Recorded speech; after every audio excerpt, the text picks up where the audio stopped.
And we are officially live. Welcome to another episode of the Uncensored Entrepreneurs, where we dive deep into the real stories of success, failure, and the lessons that we've learned along the way. So today we have a truly special guest, Jordan Adler, the best-selling author of Beach Money and a legend when it comes to network marketing. If you've ever wanted to discover how you can have beach money lifestyle and work from anywhere in the world, then this is an episode that you won't want to miss. So stay tuned and we'll see you on the inside.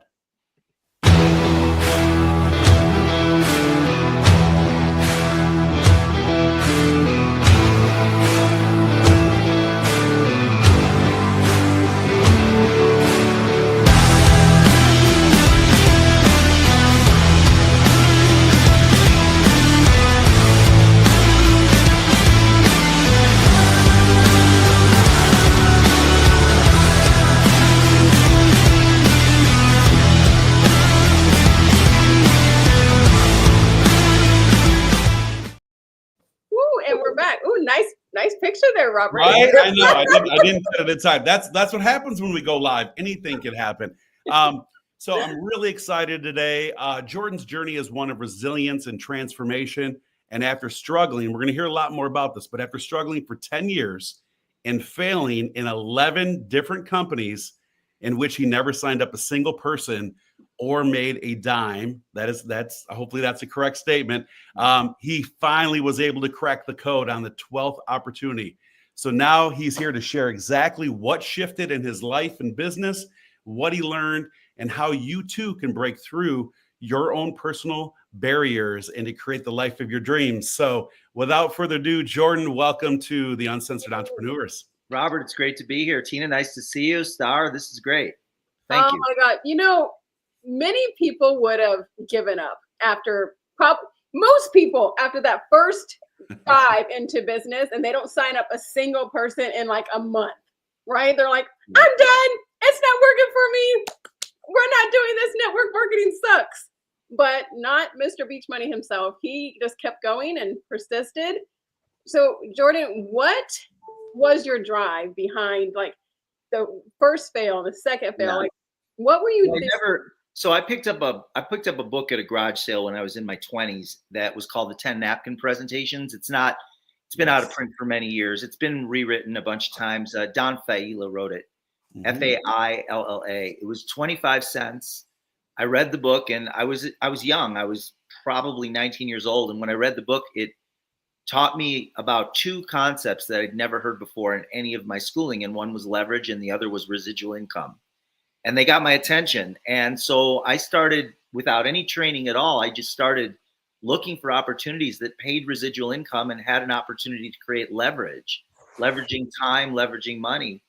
And because I saw it as a ticket to freedom. The truth is, I didn't want to work. And I thought if I worked really hard for a number of years, then I wouldn't have to work for my life. And I know work is an important thing. You know, work makes us feel fulfilled, but I didn't want to work. And so I thought if I put in 3 or 4 or 5 years, I wouldn't have to work anymore. And so I loved the idea of it. I had $250 that I got as birthday gifts and a guitar in a suitcase. And I moved to Arizona to practice landscape architecture. I had a degree in landscape architecture. But while I was there, I started answering ads for opportunities that would produce residual income. And I had no training, so it was kind of like I would just like something, sign up for it with no, it was just a matter of did I like it or not? And I liked it, I'd sign up, I'd talk to 2 or 3 people, they would be skeptical or negative and they'd shut me down and I would get discouraged after a month or 2 and I would quit and never made a penny, never signed anybody up.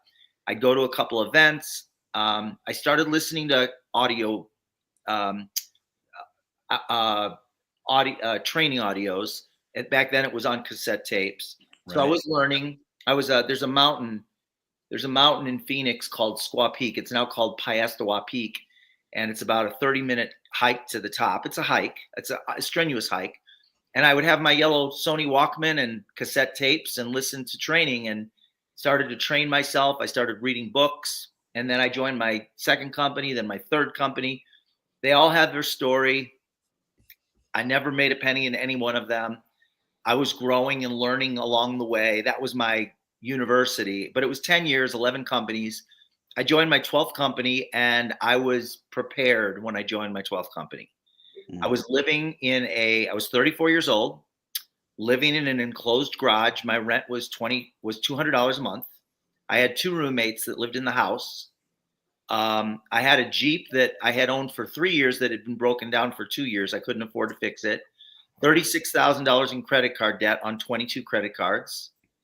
Back in the beginning, back then in the 80s, you could get a credit. If you had one credit card that had a $500 limit and you were making your payments on time, they would send you pre-approved applications for other credit cards. So I just kept ordering and ordering and ordering and ordering. And over the course of time, I collected 22 credit cards and maxed them all out. And most of the maxing out was from joining network marketing companies, buying products, buying training, going to events. So that was my university. $22,000, or I'm sorry, $36,000 on 22 credit cards. It was like your college tuition. Your 30. That was my college tuition. And I will tell you this: when you're in it, when you're living in the world of struggle, and it's real, it's discouraging and it's hard. It's not like it's real easy to talk about on a podcast many years later. Right. When you're eating macaroni, I was buying 3 boxes of macaroni and cheese for $1. Yeah, when you're immersed in it, like when you're in the thick of the storm, right? Yeah. That's typically when people quit, by the way. Yeah. And so you saw that through. Yeah, and I had an ATM card, and I was banking at First Interstate Bank, which became Wells Fargo. It kept keeping my bank card because I'd be bouncing checks. Like I was bouncing every month, bouncing multiple checks, and then I would go into the bank and want to get my ATM card back because I needed it. And they wouldn't give it back to me because I had so many outstanding checks and I couldn't afford the fees. And it was just an ongoing avalanche of stressful situations that I put myself in. My job was paying. I had a job at the time with the airlines. I was with a startup airline that had, when I joined them, they had 180 employees in one plane. And we grew into a major airline, America West Airlines, which ultimately got acquired by US Air, and then eventually they got sucked up by American Airlines. But I was the 180th employee at that airline, but they gave us stock options, which never came to fruition. But I got paid at my peak at that airline. After 13 years, I made 28 grand a year. That was when I was late 20s, early 30s. And then the airline filed bankruptcy and cut my pay in half. So when I was living in that garage with the $36,000 in credit card debt and the broken down Jeep, my income was $14,000 a year. Wow. And that's when I joined my 12th network marketing company, which exploded. And it was partly about the company. It was a great company at the right time, great leadership. I joined at a good time. All of it was great timing. However, I had been preparing for 10 years. I'd been learning for 10 years, and I was ready. And I cracked the code, and I figured it out, and I started bringing new people in and helping them get started. And I ended up making $8 million. I was living in the garage making $30,000 a month. 14,000 to what was what? 14,000 a year. How many million? I made 8 million in that company. Yeah, fantastic. And I would still be there today if they hadn't shut down. They shut down after 16 years in business because they were a technology company, and technology was moving so fast. Everything went from analog to digital. Right. And any business that was run on analog technology was out of business within months. And we were one of those. We had hundreds of millions of dollars in mechanical switches, and they were all over the world. And overnight, those switches became obsolete and everything went digital. And just like if you owned a record player company and then somebody invented the CD, you were out of business. There was no way you were going to transition from record players to CDs. Yeah, absolutely. During that time that you were eating macaroni and cheese and having the $14,000 and all the debt and no car, I mean, you couldn't drive a car, all the things. Right. What was going through your head? Like, there's so many people right now that was probably in that same position. They're like, I can't afford to even join another company. What do I do? What kind of things were going through your head during that time? You know, I I always went back. I didn't consciously do it, but the drive to have a residual income was so strong. Okay. Like, let me share a quick story. I've never told this story before, but it's just a little thing I realized yesterday. When I was in college, I tried to take extra. They call them units. What were they when? Units. I tried to take extra units my first 3 years so that I could take my 4th year off. I wanted to coast my 4th year. And when I think about it, that's kind of what I wanted to do in business. Yeah. So, that's kind of the same. It's like the way I'm kind of wired. So my life has been really, really off the charts amazing. Like since I was 37 years old, I had one hiccup between now and I turned 67 years old on Sunday. Oh, what? happy birthday. Happy birthday. So, you don't even look 50. Yeah, I was going to say the from same. 37 to 67, how many years is that? 30? Yeah. 30 years, right? My life has been like, has been a dream life. And Tina, you know what my life looks like. I mean, I'm doing things for the past 30 years. I've been doing things that a job could have never, ever, ever allowed me to do. I've got great friends all over the world. I get to. He has a condo on the Vegas Strip. He has a beautiful cabin in the Arizona mountains. I've flown on private jets. I don't know how many times, at least 100, maybe more. Yeah. I give away more money in a year than I used to make at my job. All that stuff. I live life on my terms. So I still work. I work about 2 to 3 hours a day. This is the first thing I had going today, and it's almost noon, or it's a little close to lunchtime. Yeah. I exercise and I enjoy life, and when my mother and father, they were sick, the two of them, my dad had heart issues, my mom had Alzheimer's, and for 13 years their lives were slipping away, and they were in Chicago and I was out west. And because of this business, I was able to once or twice a month, I could get on an airplane, not have to worry about the money side of it or the time, because of the life I built, because I focused on residual income. And I was able to spend many, many, many hours with both my mother and my father in their final days for 10 years. And then before that, my dad would come to Vegas, at least I have a place in Vegas, and he would come to Vegas at least once a year, sometimes twice a year. And we would just hang out for a week and go see the shows and have great dinners and do the things that he wanted to do. And we just had a great. I think I met your dad one time because right before he passed, didn't we send him all a bunch of cards and gifts? And he had all these coffee cards because he loved Dunkin' Donuts or something. My dad got this is mind blowing. My dad for 20 years used to go to Dunkin' Donuts. He'd walk there from our home in Park Forest, Illinois, and he'd meet his friends and he'd get a coffee and his newspaper, and that was every day. Every day, for many years. And so on his birthday, I was speaking. His 80th birthday was coming up, and I was speaking on stage in front of a couple thousand people that all had the ability to do some things. So I had them all. They all sent, not all of them, but he received 1,000 birthday cards from all over the world, and 600 of the cards had Dunkin' Donuts gift cards in them. Oh my goodness! Dunkin' Donuts for life. He had $5,000 worth of Dunkin' Donuts gift cards. I love it. I love never it. paid for coffee or a newspaper again in his life. Again, and he was paying for his friends coffee all the time. So I have video of him actually opening the box with the cards and opening a few of the cards. I've got some really cool video of that. So you are living the life that you wanted. You worked a good majority of your life, half your life, and then having the other half, you can live the life that you've always dreamed of. Right. Yeah. Oh, I love it. So, Jordan, I have to ask, because we were talking about this right before we went live.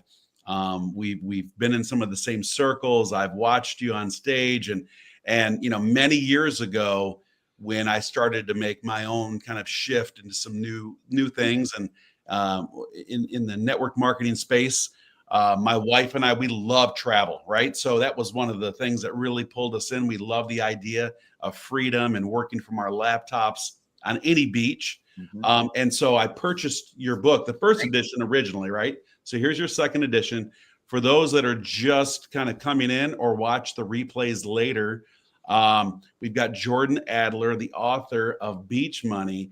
And so let's dive in just a little bit. I mean, obviously, your achievements go way above and beyond everything that even this book entails. But this really captures, in my opinion, the journey and the ultimate goal that you always had in mind, right? Like you said, Absolutely. I map out my journey in that book. So, you'll see all the setbacks. You'll see all the hilarious struggles, like some of the things that are just so absurd. It's all. Do you remember I'm sure you do, your story, the postcards you had on the wall of the people you needed to like get into your business, or postcards, Post-its, or something you had on your wall? No, what you're talking about. Yeah, no, when I was living in that garage, I took a black magic. So I met this guy that taught me, and he was very successful, very young, married with a little baby, living in a mansion, and in his 20s. He taught me that if I would show the bit, essentially what he said is if I showed it 100 times, that I would reach the top position in the company. If I showed my business. And so I drew a grid on my wall, a 3-foot by 4-foot grid, and I divided it into 100 squares. And then every time I would share the business, I would write a date. So if it was like I do 3 lunches that week, I did 3 lunches on the. So I held myself accountable. If I only did 1 presentation that week, I needed to make sure and make that up the next week. So I would put dates into the calendar. Well, in that company, we needed 20 customers in order to qualify. So at the top of the chart, I wrote find 20. This is on the wall in the garage, right? Right above my bed.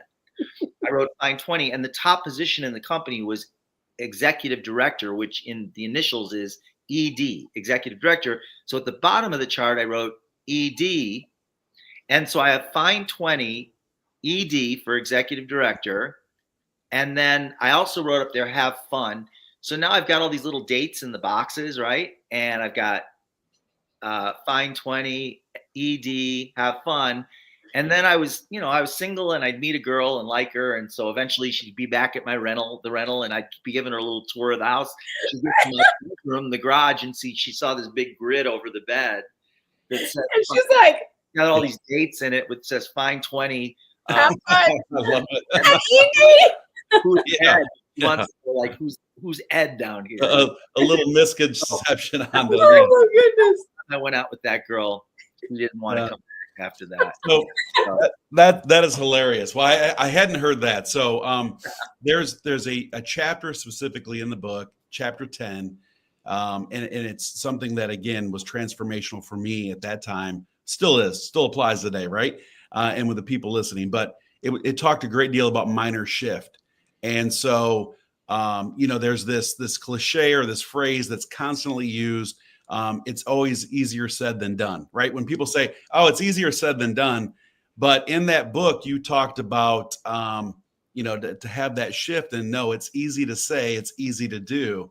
You want to expand on that a little bit? Because I guess I'll tell you a story. I'm sitting on the 3rd floor. It's not a large home. It's 2,800 square feet, but it's not small, but it's not large. And it's in Jerome, in the little old ghost town of Jerome, up here in the mountains in Arizona.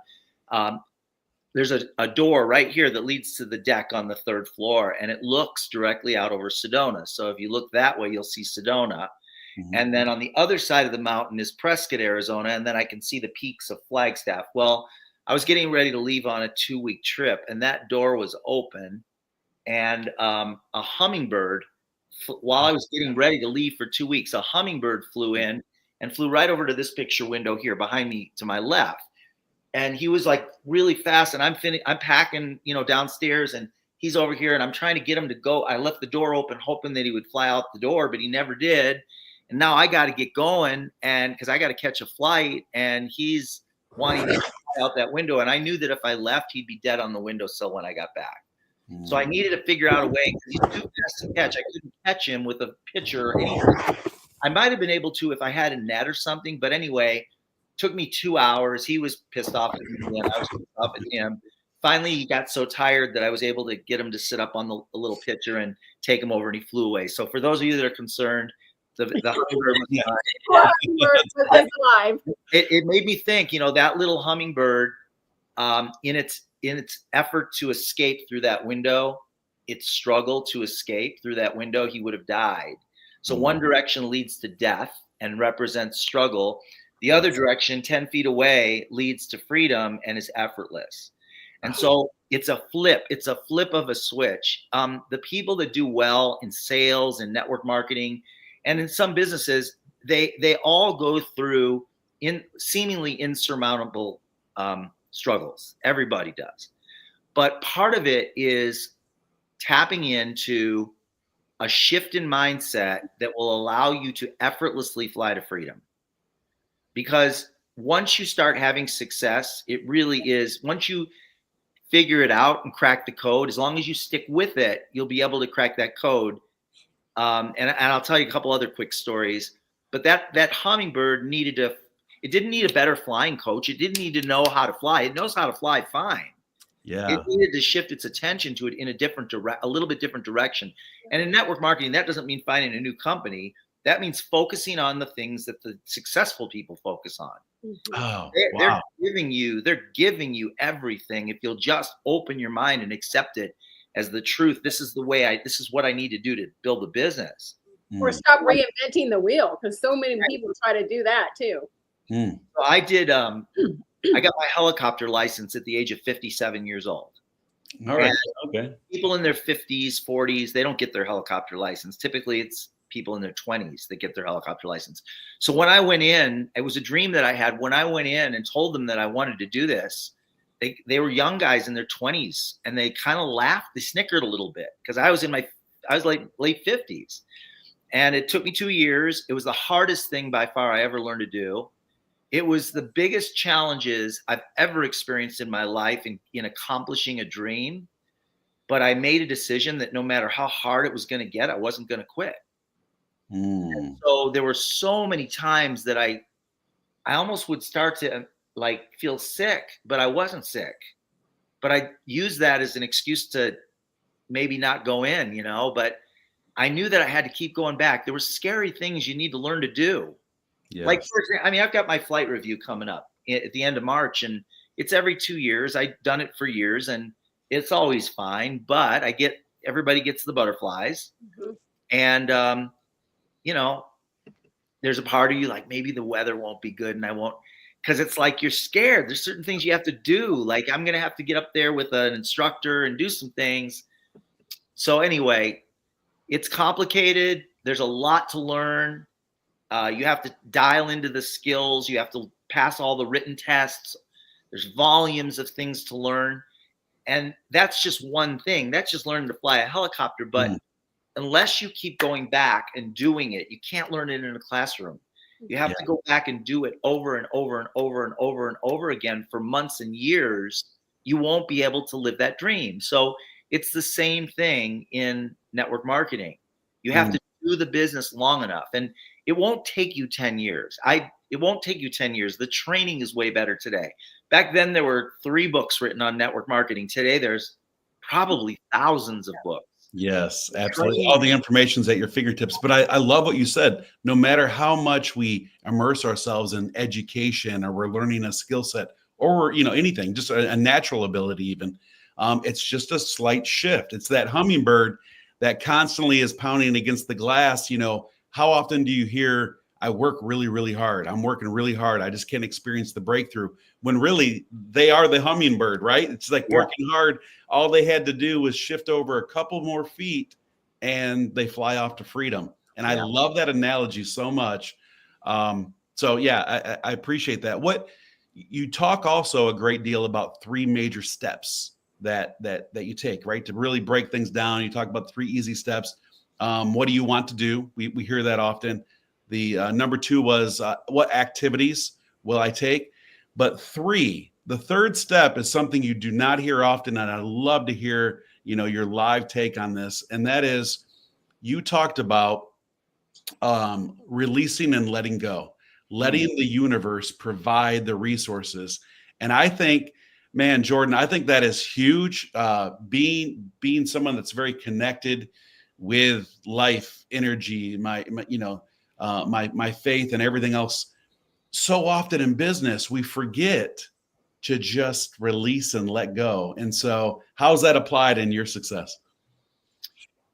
Yeah, it's interesting because I'm a member of a BNI chapter, Business Network International. There's there's 10,000 meetings that happen weekly all over the world.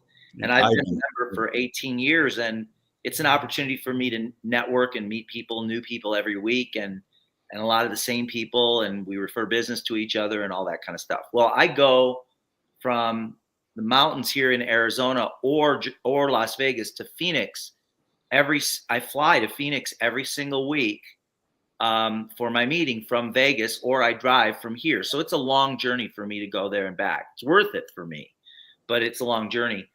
And they track your stats, like your referrals and your education and your thank you for closed business and your visitors. So all that stuff gets tracked.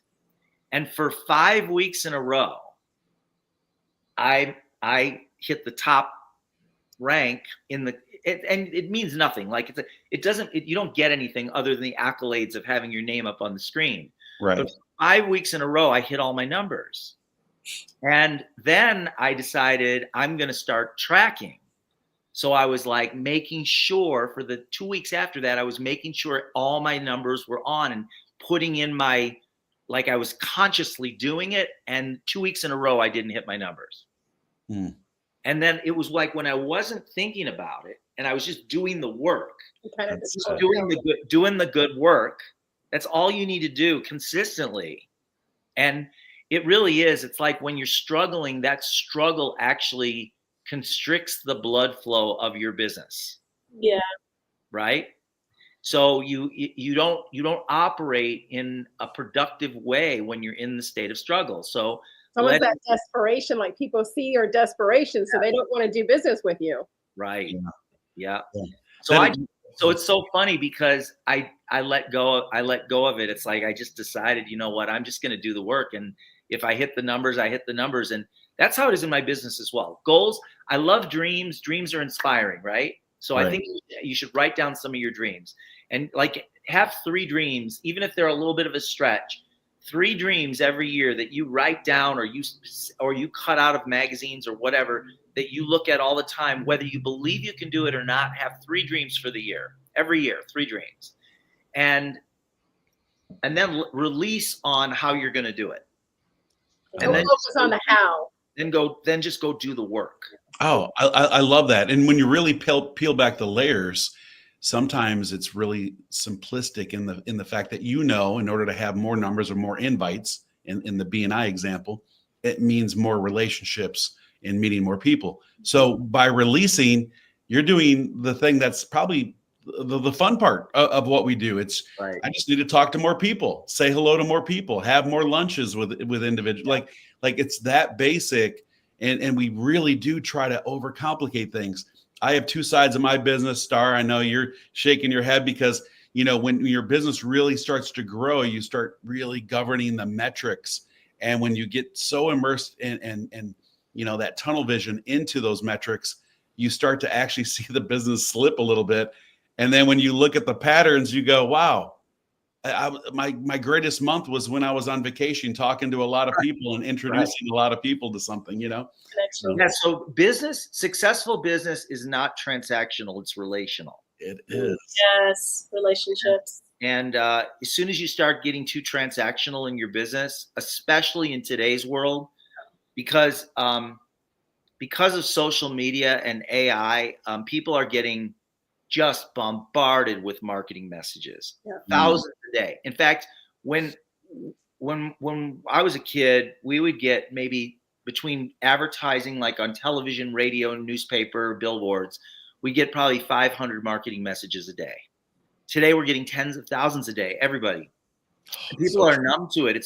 And everything is so transactional. Mhm. And people have slipped way away from the relationship side of the business.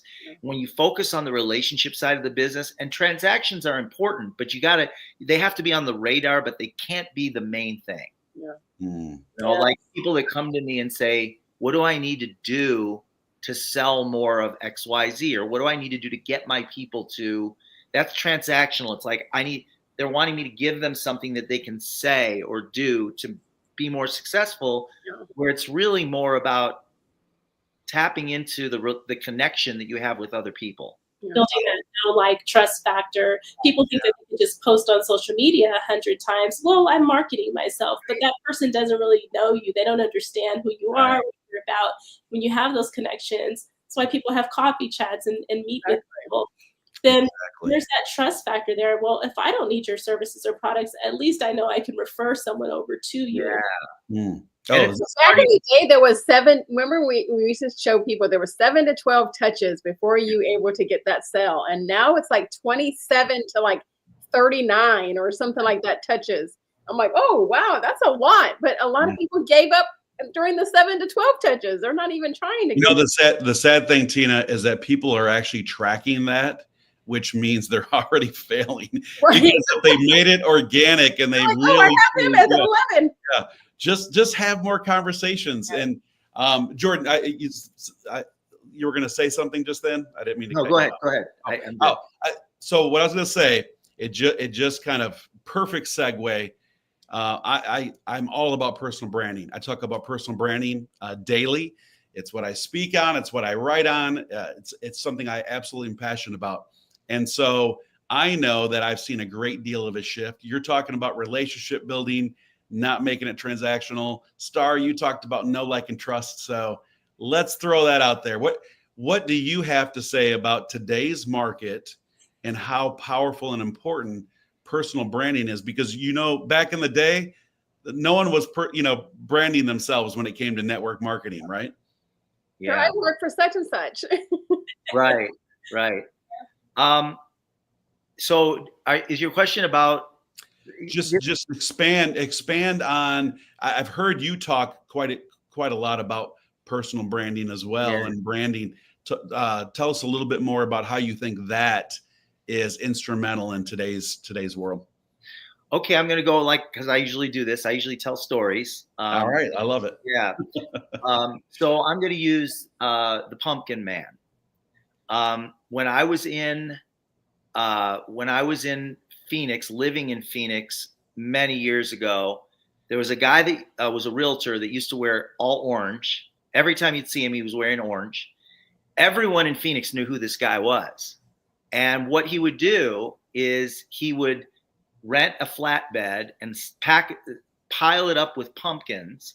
And then he would go in the parade, the Thanksgiving, or no, the I don't know, whatever it was, a parade that happened around Halloween. Yeah. And he would take pumpkins and hand them to people in the crowd. And then the news was there and they would photograph it and they'd put it in the newspaper. And he became known as the Pumpkin Man, and he was a realtor. And so he became one of the top realtors in Phoenix because of that. That's an extreme example, but it's like, and you don't have to be the Pumpkin Man, but it's all about how do you want people to view you as a business owner? And how are they going to remember you? Oh, that's so true. For me, because of the business that I'm in, I want to be known as the person that helps people connect with others in a meaningful way, and someone who teaches people how to have a residual income. Yes. So beach money is a kind of a manifestation of how I want the world to see me. And then you just collect stories that are in alignment with what you're up to in life and share those stories. So I love it. And such an organic approach, right? When you think of it that way. And most of us are in this digital space now. We're not doing the living room presentations like we used to. And so to build that know, like, and trust factor, it's even more critical that people see kind of who you are, what you're involved in, what you're passionate about, how you're helping and serving others. I love it. I absolutely. So I'll just give you some examples. So when you think of Tony Robbins, what's like a one or two words that describe Tony? Firewalker. Firewalker all day. Yeah. That's part of his brand. Yeah. Right. There's probably, 3 to 5 things that if you asked 100 people about Tony Robbins, they'd be the same 3 to 5 things. That's how Tony has branded himself. What if I said Pitbull? Do you know what Pitbull is? 305. Yeah. Bald head and Glasses. Sunglasses, bald head. Yeah. And he's a great dancer. Yes. Right? And he's got a positive attitude. Yeah, Mr. Worldwide. And he's Mr. Worldwide, right? Yeah. Right. What about Brad Pitt? A movie star like Ocean's 11. Yeah, I mean, I would associate it with all of those, quite honestly. They all have their brand, and they're easily recognizable by their brand. Yeah. And you could list, Gary Vaynerchuk. You could list, Martha Stewart. You could go on and on, right? They all have their brand, and they're all unique. Like Pitbull and Martha Stewart are not the same brand. Yeah. Right. And you have your brand as well. Yeah. Now, your brand may not be very well defined, but you want to kind of like as you're moving through life and doing your business, your brand should not be your company. Yeah.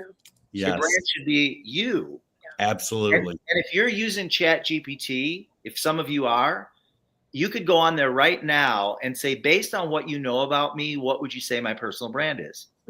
Exactly. Based on what you know about me. If you're using it, you've been putting stuff in there, and it will go through all that you put in there, and it will tell you what your personal brand is. And you can go, you know what? That's not what I want it to be. I want it to be something else, and you can change it. So true. That is so true. And again, what that allows you to do, like when you're working on your personal brand, like you're saying, Jordan, that when people shift, like businesses, they're eliminated through acquisition. Products and services aren't available anymore. For legal reasons, things shift and change. So, products and services, they come and go. But if you've done a great job in building your brand, right? I'll just kind of throw this back up here for your sake. You could go on to any type of product, service, anything that you're doing, and people still know who you are, that you have the know, like, trust factor. You're credible based on your experience and the things that you've shared, and they know that you care, right? I mean, and so that's just so critical. And I think the people at the very top in network marketing now are the ones that actually understood and they got the fact that, yes, they're representing a product and services brand as well, but they needed to continue to build their own brand. Yeah. And I want to make sure this is very clear to everybody that's watching this, is that you don't need to have a personal brand to get started. Like, you can start making money now. You can make $100 this week, $100 next week, and $100 the week after, right now, without having a personal brand. But just be aware that you want to begin to figure out what your brand is and what you want to represent and how you want to be viewed in the world. So true. Culture. It's your own personal. It's like a company has a culture. Apple has a culture. Yes. Right? Harley Davidson has a culture. What do you want your personal culture to represent? Your personal brand to represent. Yeah. It's funny. I was telling somebody that you were a couple of weeks ago, and they were in network marketing, and they're like, "Is that the guy that's on the beach, with his head like this?" And I went, "Yeah." And that's how they remembered you. They're not even in network marketing. And there's a reason I wear sunglasses. Besides the fact that I like it, there's a reason I wear some. They're prescription, but that's part of my brand. Yeah. I love it. And you're right. People recognize you like from all over the place. You also have mentioned this a few times, and so I'd like kind of your take and expanding on this. You've mentioned that to never lose an opportunity. So when you meet people, so someone that's just getting started, right? Whether they're just getting started or they've reached kind of a lull in their business, you've talked about saying things like, I'd love to get together with you and get your idea on something. I've heard you say that a few times in regards to, I'd just like to get your take and really make it conversational, and truly asking for their input, right? So what? Yeah, I'll tell you where that came. I'll tell you where that came from. When I was in corporate America, before I had any success in network marketing, I was involved with the airline, and I taught because we were very small. You could start departments. I taught a class that was involved that had to do with management development, and I don't even remember what the name of the class was, but there were 3 key principles: maintain self-esteem, listen and respond with empathy, and ask for help in solving the problem. I remember those 3 things. Maintain self-esteem. This is when you're communicating with another person. Ask for help in solving the problem, and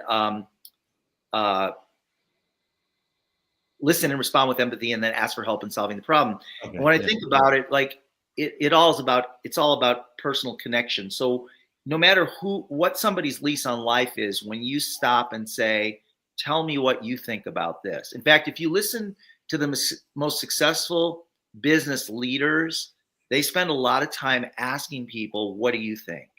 I want you to, what do you think? I'd love to get your input. Yeah. And then sometimes I'll say, I'd love to show you what I do. And I'm not expecting you to ever do business with me. Maybe we'll do business, maybe not. But I'd love to show you what I do and have you give me advice on what you think. If this were your business, how would you grow it? Like how would you grow it?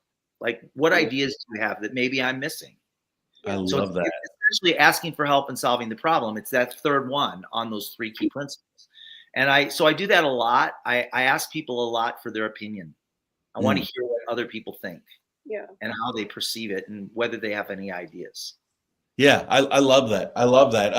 And I think John Maxwell talks a great deal about his success being built around always, who do you know? Let me get your input. Let me throw something by you. Let me ask you a question.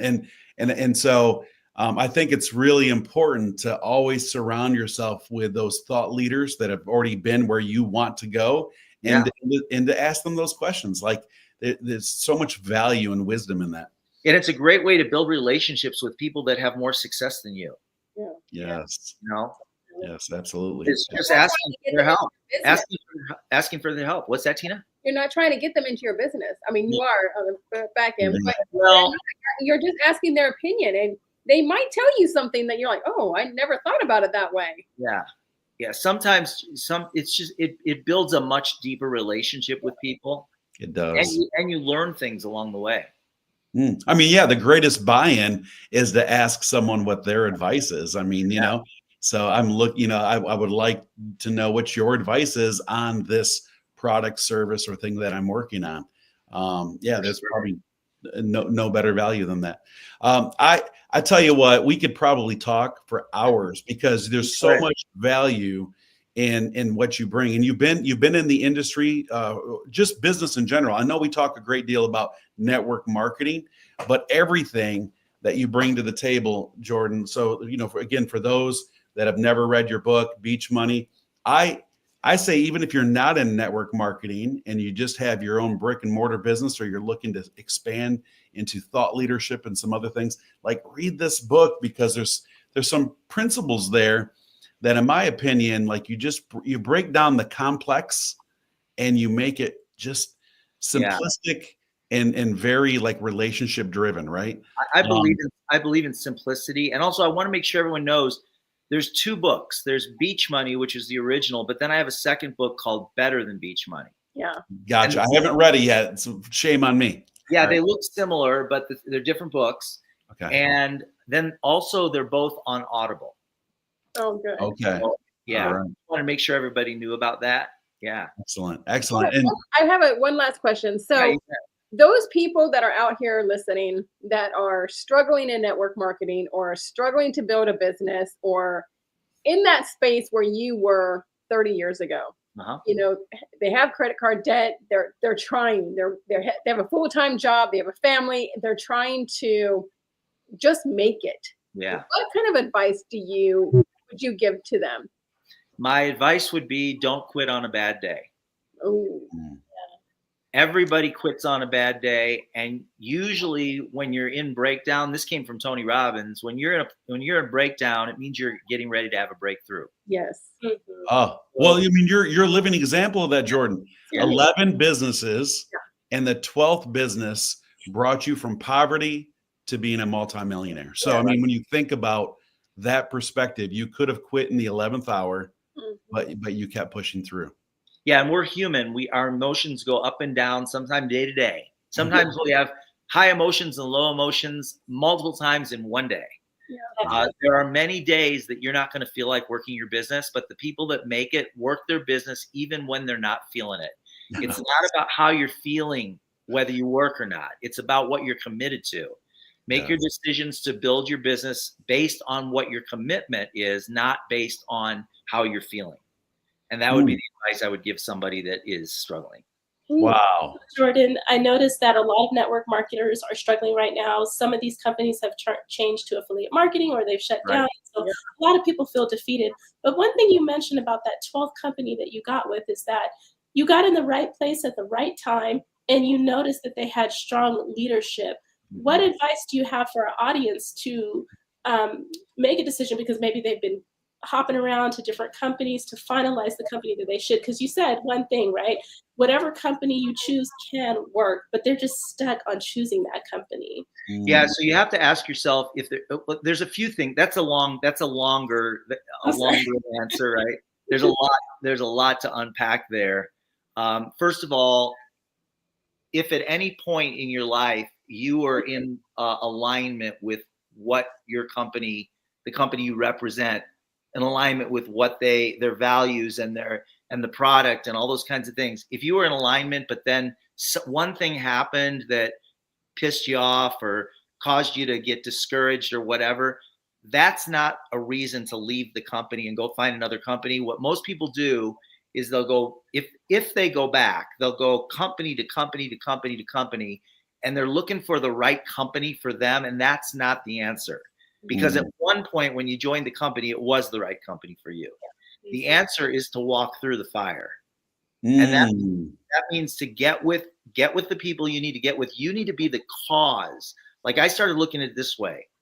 By the time I got to my 10th company, 12th company, I need to be the cause for the success of the company. Yes. I need to be the one that if I was not there, the company doesn't succeed. You can do that.